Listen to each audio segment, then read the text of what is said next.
மக்களே, நேற்று சாட்டர்டே எபிசோட பார்த்தீங்களா? முழுக்க முழுக்க எவ்வளோ பேர் பிக் பாஸின் பிதாமகன் ஆண்டவரை மிஸ் பண்றீங்க? ஒன் செகண்ட் லைக் பண்ணிட்டு கீழே கமெண்ட்ல சொல்லுங்க. நான் ரொம்பவே மிஸ் பண்ணேங்க. அப்பேற்பட்ட மனுஷன் எவ்வளவு தெளிவா பேசிக்கிட்டு எப்படி ஷோவை கொண்டுட்டு போயிட்டு இருந்தாரு. நேற்று சாட்டர்டே எபிசோட பார்க்கும்போது விஜய் சேதுபதி அவர்கள் முழுக்க முழுக்க ஒரு சிலருக்கு ரொம்பவே பயஸ்டா இருந்த மாதிரி எனக்கு தெரிஞ்சது. உங்களுக்கும் தோணுனா யார் யாருக்கு பயாஸ்டா இருந்தாங்கிறத மறக்காம கமெண்ட்ல சொல்லுங்க. என்னோட ஒப்பீனியன்னா, கடந்த 2-3 வாரங்களா இவர் நல்லா கவனிச்சு பார்த்தீங்கன்னா யாரையும் சரியா பேச விடுறதில்ல. இதை வந்து லைவ்ல எப்ஜே, கம்ருதீன், கானா, வினோத் இவங்க எல்லாருமே பேசிட்டு இருப்பாங்க. பேசவே விடுறதில்ல. நம்ம என்ன சொல்ல வர்றங்கிறத பேசுனா டக்குன்னு உட்காருங்க அப்படிங்கிற மாதிரி ஆஃப் பண்ணிடுறாரு. எப்பதான் நம்ம சொல்ல வர்றது? ஒரு ஹோஸ்ட்டுங்கிறதுனால நம்மளும் அவர் சொல்றதை கேட்டுட்டு உட்கார்ற மாதிரி தான் இருக்கு அப்படின்னு சொல்லுவாங்க. இதுல என்னங்க பெரிய தவறு இருக்குது?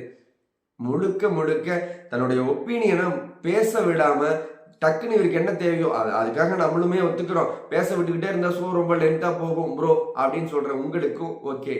ஆனா அவங்க பேச வர்ற கருத்துக்களை முன் வச்சா மட்டும்தானே ஆடியன்ஸ் கிட்ட போய் சேரும். அவங்க செய்யறது தப்பா சரியா இல்லையான்னு.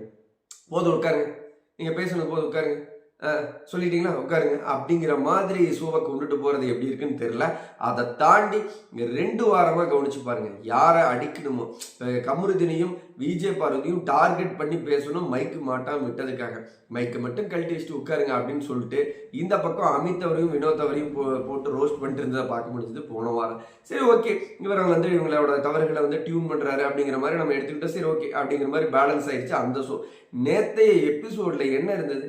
அவ்வளவு வாரம் ஃபுல்லா சாண்ட்ரா அவர்கள் பிக் பாஸ் வீட்டுக்குள்ளார ஒரு எப்படி சொல்றது, அவங்களோட பர்ஃபார்மரே அங்க இல்ல. அந்த டான்ஸ் ஆடுனாங்க, செம்மையா எந்திரிச்சு டான்ஸ் ஆட முடிஞ்ச சாண்ட்ராவால மற்ற இடங்கள்ல ஏன் ரொம்ப சுவாரஸ்யமா கேமை விளையாட முடியல அப்படிங்கறது ஆடியன்ஸான நம்மளுக்கே நிறைய கொஸ்டின்ஸ் இருந்தது.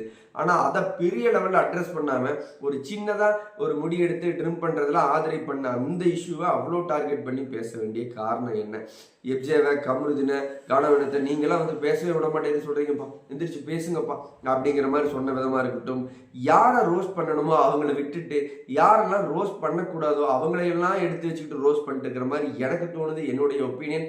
ஒரு பக்கம் என்னடானா, சாண்ட்ராவை நிறைய கேள்விகள் கேட்க வேணும். ஏதோ ஏமா இப்படி பண்றீங்க, என்னம்மா நீங்க இப்படி பண்ண வெளியில எப்படிமா இருக்கும், ஏமா உட்காருங்கம்மா, நீங்க நின்றுட்டே இருந்த கால் வலிக்கும், ஏமா இப்படி பண்றீங்க அப்படிங்கிற மாதிரி சாண்ட்ரா கிட்ட நடந்த விதமா இருக்கட்டும். ஆதிரிய ஒரு ட்ரிம்மர், அது ஜஸ்ட் பாஸ் ஆன் அப்படிங்கிற மாதிரி கொண்டுட்டு போயிருக்கலாம். அதை எடுத்துட்டு ஆதிரிய நீங்க எப்படி இப்படி கேட்கலாம், ஏன் வீட்டுல இருந்தும் யாருமே பேசலன்னு அந்த ட்ரிம்மர் டாபிக் எடுத்துட்டு அவ்வளவு இஷ்யூ பண்ணுது. இந்த திவ்யா குப்பை போட்டிருந்த அந்த டாபிக் அதை எடுத்து ஹை லெவல்ல டார்கெட் பண்ணி அது சம்பந்தப்பட்ட ஒவ்வொருத்தரையும் அடிக்கும்போது என்னதான் ட்ரை பண்றாரு? யாரை டைட்டில் நோக்கி கொண்டுட்டு வர்றதுக்காக இவங்க இவ்வளவு தூரம் ஒரு சைடு பாத்தீங்கன்னா முழுக்க முழுக்க பயாஸ்டாவும், ஒரு சைடு ஒரு சரியான ரோஸ்ட்களை கொடுக்குற மாதிரி எனக்கு தோணுது. இந்த வீடியோ பார்த்துட்டு இருக்கிற நீங்க சொல்லுங்க மக்களே. பிக் பாஸ் சாட்டர்டே சண்டே எபிசோட்ல விஜய் சேதுபதி அவர்கள் யாருக்கு பயாஸ்டா இருக்கிறாங்க, யாரை தேவையில்லாம ரோஸ்ட் பண்றாங்க, பார்க்க எப்படி இருக்கு? இந்த இடத்துல நீங்க ஆண்டவராகிய பிதாமகன், பிக் பாஸின் பிதாமகன் கமலஹாசன் சாரை மிஸ் பண்றீங்களா, இல்ல விஜய் சேதுபதி சார் அவர்களே ரொம்பவே பெஸ்டா தான் பண்றாரு ப்ரோ அப்படின்னு நீங்க நினைக்கிற எல்லா விஷயங்களும் 1 செகண்ட் லைக் பண்ணிட்டு கீழே கமெண்ட்ல சொல்லுங்க. நான் ரிப்ளை பண்றேன். பிக் பாஸ் லைவ் அப்டேட்ல அடுத்தடுத்த வீடியோல சந்திக்கலாம். பாய் மக்களே.